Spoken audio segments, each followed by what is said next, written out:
संत ज्ञानेश्वर महाराज पालखी सोहळ्याचे दिनांक 19 जून रोजी होणार प्रस्थान लोणंद आणि फलटण येथील पालखी सोहळ्याच्या मुक्कामात केला बदल। संत ज्ञानेश्वर महाराज पालखी सोहळा आषाढी वारीसाठी 19 जून रोजी आळंदीहून पंढरपूरकडे प्रस्थान करणार आहे। त्या दिवशी नित्याची गुरुवारची पालखी मंदिर प्रदक्षिणा होईल। रात्री 8 नंतर पालखी सोहळा पंढरपूरकडे प्रस्थान करणार आहे। यंदाच्या वाटचालीत लोणंद आणि फलटण येथे मुक्कामात बदल करण्यात आला असून आता प्रत्येकी 1 दिवस मुक्काम राहणार आहे। याबाबतचे वेळापत्रक सोमवारी सकाळी 10 वाजता जाहीर करण्यात आले आहे। दिनांक 20 जूनला सकाळी आळंदीतून सोहळा पंढरपूरकडे मार्गस्थ होऊन पुण्यात दिनांक 20 व 21 रोजी अशा 2 दिवसांच्या मुक्कामी राहील। सासवड दिनांक 22 व 23 जून, जेजुरी दिनांक 24, वाल्हे दिनांक 25 येथे मुक्काम करेल। नीरा स्नान झाल्यानंतर सातारा जिल्ह्यातील प्रवेश करून पालखी लोणंद दिनांक 26 रोजी मुक्कामी पोहोचेल। तरडगाव दिनांक 27, फलटण दिनांक 28, बरड दिनांक 29, नातेपुते दिनांक 30 च्या मुक्कामानंतर पुरंदवडे येथे पहिले गोल रिंगण करून सोहळा माळशिरस दिनांक 1 जुलै रोजी मुक्कामी जाईल। वेळापूर दिनांक 2 रोजी मुक्कामी जाईल।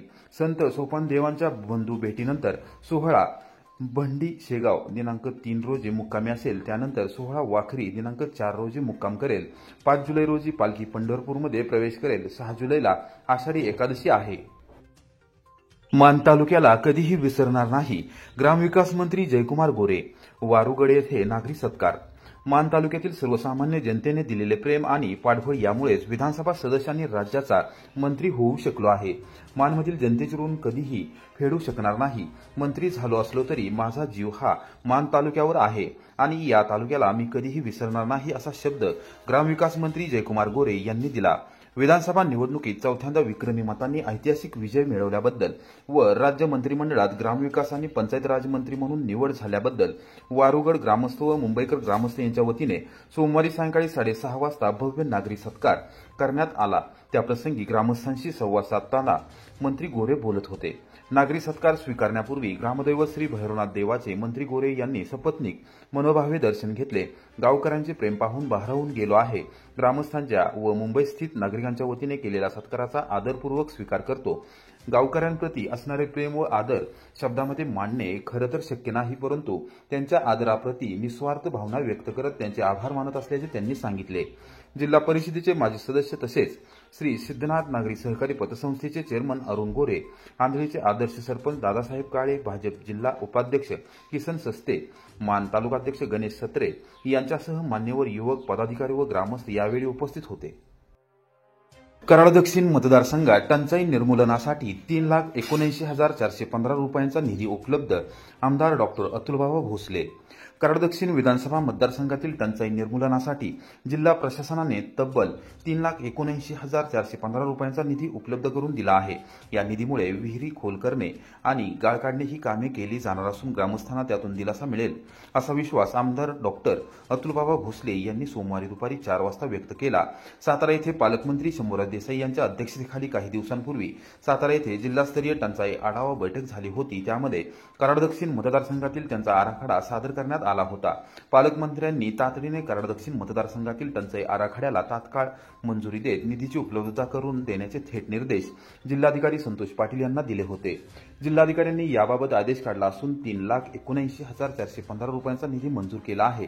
यामधून वाठार येथे विहीर खोलीकरण, गाळ काढणे व आडवी बोर घेण्यासाठी 1,99,179 रुपये, आकाईची वाडी येथे विहीर आडवे बोर घेण्यासाठी 90,118 रुपये आणि कुसूर येथे विहिरीत आडवे बोर घेण्यासाठी 90,118 रुपये मंजूर करण्यात आले आहेत। जिल्हा प्रशासनाकडून निधीची उपलब्धता झाली असून लवकरच या कामाला सुरुवात केली जाणार असून त्याद्वारे ग्रामस्थांना आणि टंचाई काळात दिलासा मिळणार आहे। मतदारसंघातील एकाही गावात टंचाई भासू नये यासाठी प्रयत्न केले जात असून लोकप्रतिनिधी आणि प्रशासन संयुक्तिकरित्या त्यासाठी प्रयत्न करत असल्याचे त्यांनी सांगितले। शिरवळ पोलिसांचा उत्कृष्ट तपास, 22 लाख रुपयांचा मुद्देमाल परांजपे ऑटोकास्ट कंपनीला खंडाळा न्यायालयाच्या आदेशाने केला परत। शिरवळ येथील परांजपे ऑटोकास्ट कंपनीचा 22 लाख रुपयांचा मुद्देमाल सातारच्या मुख्तार मुल्ला आणि त्यांच्या इतर साथीदारांकडून शिरवळ पोलिसांनी जप्त केला. खंडाळा न्यायालयाच्या आदेशाने सदरचा मुद्देमाल कंपनीकडे सुपूर्द करण्यात आला. याबाबत शिरवळ पोलिसांनी सोमवारी सायंकाळी 5 वाजता पत्रकारांना माहिती दिली. सांगवी तालुका खंडाळा येथील परांजपे ऑटोकास्ट कंपनीचे किमती साहित्य मुख्तार मुल्ला याने कंपनीकडे दिले नव्हते. याबाबत कंपनी व्यवस्थापनाने शिरवळ पोलीस ठाण्यात रीतसर फिर्याद दाखल केली होती. त्यावरून त्याच्यावर गुन्हा दाखल करण्यात आला होता. गुन्हा दाखल झाल्यानंतर पोलिसांनी बारकाईने तपास केला. मुल्ला याच्यासह 6 जणांना अटक करून 3 टन वजनाचे अॅल्युमिनियम अंदाजे 22 लाख रुपये किमतीचा मुद्देमाल जप्त केला. खंडाळा न्यायालयाच्या आदेशाने तो परांजपे ऑटोकास्ट कंपनीला परत देण्यात आला. पोलीस निरीक्षक यशवंत नलावडे आणि त्यांचे सहकारी यांनी कमी वेळेत अचूक तपास करत मुद्देमाल जप्त केला आणि आरोपींवर कारवाई केली. याबद्दल कंपनी व्यवस्थापनाने आभार मानले आहेत.